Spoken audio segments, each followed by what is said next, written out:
Bonsoir à tous, bienvenue pour une vidéo assez spéciale. C'est une vidéo que je vous proposerai une fois par mois où on va analyser les résultats complets du mois, voir ensemble ce qui a été bon, ce qui a été moins bon, ce que nous devons reproduire et surtout ce que nous devons éviter.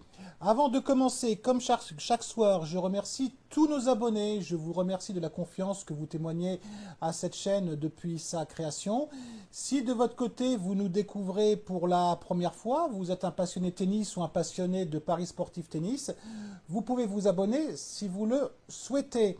Avant de commencer donc la vidéo spéciale bilan, je vous avais donné un avis pour les matchs d'aujourd'hui. Alors c'était pas un pronostic, j'avais bien précisé, c'était un avis. Je vous avais dit que je voyais plutôt Kerber pouvant gagner contre Pliskova. On a une Pliskova qui, depuis le début du tournoi, on peut que la féliciter, qui marche sur l'eau, qui a été très performante. Une Kerber qui était un peu en dessous de son niveau, selon moi. Ça aurait pu tourner en fin de deuxième set avec une Kerber un peu meilleure et puis une Pliskova, je l'ai senti un peu plus fatiguée. Mais victoire de Pliskova, donc rien à dire sur ce match-là. Nous commençons donc par notre bilan du mois de juin. Je vous ai toujours dit que je ne me cacherai jamais. J'ai peut-être un caractère de merde, je sais. Je suis mauvais perdant, je sais. Mais une chose qui est certaine, c'est que je ne me planquerai jamais derrière des mauvais résultats. Et j'assumerai, quand les résultats sont bons, je suis assez content. Et quand ils seront mauvais, je vous ferai exactement la même vidéo. Alors, le bilan de mois de juin, on a lancé 47 paris. On a fait un bénéfice de plus 54, 56 pour une bankroll à 1000 euros, ce qui fait un plus 5,5%. Et on a un rendement de pratiquement 10%. Donc ça, c'est très positif. On peut un petit peu plus le détailler. On a gagné 22 paris, on a perdu 24 paris, on a eu un remboursement. On a en mise, on a lancé 560 euros, donc 50% de notre bankroll. En mise, on est trop faible. On a lancé une moyenne de 1% par pari. Bon, ça, c'est un petit peu faible et on le verra. Je suis un peu loin de mon objectif qui est un bénéfice mensuel de 10%. Le bénéfice aurait pu être réalisé si j'avais lancé du 2% en termes de mise. Alors, si on le détaille un peu plus, jusqu'au 15 juin qui est là, c'était pas mauvais du tout puisqu'on était dans l'objectif plus 10%. Ensuite, qu'est-ce que j'ai fait? J'ai fait un test grosse cote que vous voyez là, effectivement. Donc le test grosse cote, c'est une catastrophe puisque j'ai passé un pari sur 9.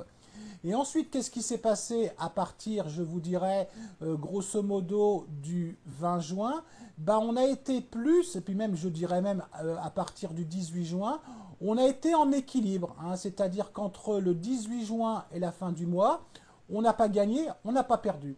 C'est pour vous montrer que quand vous avez une mauvaise série, l'important surtout, c'est de ne pas perdre, c'est-à-dire rester en stabilisation. C'est ce qui s'est passé. Vous voyez, on a un peu les montagnes russes, mais on a réussi à stabiliser le résultat qu'on avait grosso modo le 19, voire même, je vous dirais, le 18 juin. Pour résumer, je vous ai fait un résumé complet de ce que je viens de vous montrer. Donc, le bilan de juin 2019. Point positif. Vous voyez, vous êtes complètement dans l'intimité de mon bilan. Le rendement de 10%, résultat satisfaisant. Il aurait pu être mieux, même meilleur, mais c'est satisfaisant. Augmentation de bankroll de 5,5%, c'est un minimum. Pour ceux qui nous suivent depuis le départ, le mois de mai était positif également. Bon, j'aurais préféré qu'il soit à 10%. Second mois consécutif en gain depuis que la chaîne a été créée. Point négatif, je viens de vous le dire, on a bloqué depuis le 15 juin. Les combinés représentent 3% de perte de capital. Ça veut dire que les combinés, il faut qu'on s'améliore là-dessus. Les pronostics Pro 1,7, c'est pas mon truc. J'ai perdu 3% sur le mois sur les Pro 1,7, c'est pas mon truc. Les grosses cotes supérieures à 2,30, je pensais que c'était pas rentable du tout. Le bilan du mois, on est à plus 0,2%, on est à l'équilibre, je dirais. Alors, il y a peut-être eu aussi des pronostics qui ont été lancés, qui ont été un peu du n'importe quoi. J'ai lancé à un moment Pela qui battait Goffin. J'ai lancé Watson qui battait Saakari. Il y a eu peut-être quelques pronostics que j'aurais peut-être pas dû lancer non plus, qui nous auraient permis peut-être d'arriver à 7-10% d'augmentation de capital.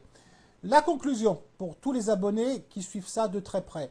je dois doubler mes mises pour atteindre mon objectif capital plus 10%. Vous l'avez vu, si j'avais tourné sur 2% de mise, mon objectif aurait été atteint. Être prudent en combiné, on vient de le voir, et supprimer les pronostics, joueur prend un 7. Voilà pour le bilan, je terminerai juste par les commentaires d'hier qui m'ont fait le plus plaisir.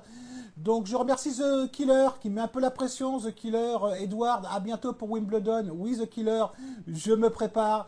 Et Abdou Sam, merci Abdou, ton commentaire m'a fait plaisir, hein, donc je te salue, ainsi que The Killer et ainsi que tous les commentaires. Voilà, bah écoutez, c'est terminé pour ce soir, on se retrouve demain soir pour le démarrage de Wimbledon. Je vous souhaite une très très bonne soirée à vous toutes et vous tous, et je vous dis à demain. Allez, ciao.